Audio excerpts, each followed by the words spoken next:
2023 cricket ලෝක කුසලානේ ඇෆ්ගනිස්තානය හා ඕස්ට්‍රේලියාව අතර තරගය හැමෝටම මතක ඇති. ඒ තරගයේදී ග්ලේන් මැක්ස්වෙල් ද්විත්ව ශතකයක් ලබාගෙන ඕස්ට්‍රේලියා කණ්ඩායම ජයග්‍රහණය කරා මෙහෙයවනවා. මේ විශිෂ්ට ඉනිම මැක්ස්වෙල් සෙල්ලම් කරේ ලොකු වේදනාවකින් ඉන්න ගමන් කියලා ඔයාලා දකින්න ඇති. වේදනාව කොයි තරම්ද කියනවා නම් ඉනිමේ වැඩි හරියක් හෝ සෙල්ලම් කරේ කිසිම පාද චලනයක් නැතුව අත් දෙකෙන් විතරක් ප්‍රතිකරණයේ යෙදෙමින්. මැක්ස්වෙල් මුහුණ දුන්නේ ක්‍රෑම්ස් වලට. ඒ කියන්නේ මස්පිඩු පෙරලීමකට.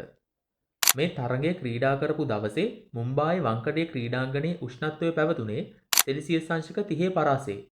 ඒ වගේම වාර්තා වුණ උපරිම ආර්ද්‍රතාව 64%ක්. මේ විදිය අභියෝගාත්මක පරිසරයක ක්‍රීඩා කරනකොට මස්පිඩු පෙරලීම් වලට මුහුණ දෙන්න ක්‍රීඩකයින්ට සිද්ධ වෙනවා.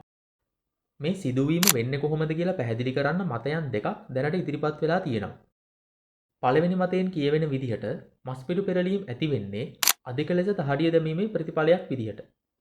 දහඩිය දැමීමේ ප්‍රතිඵලයක් විදිහට ඇඟේ සිදුවෙනවා ලවණ අසමතුලිතතාවක්.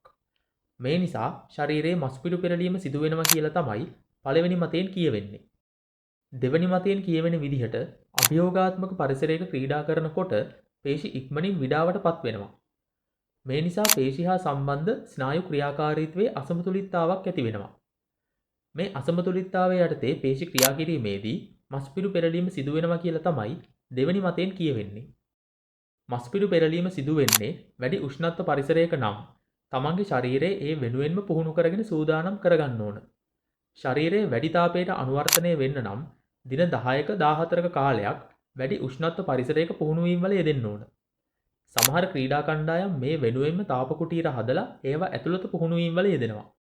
තරගයේ අවසන් වෙලා මැක්ස්වෙල්ම සඳහන් කරනවා තමන් මේ මස්පිඩු පෙරලීමට මුහුණ දුන්නේ තමන්ගේ ශරීරයේ උණුසුමට සූදානම් කරගන්න බැරි වුණ නිසා කියලා.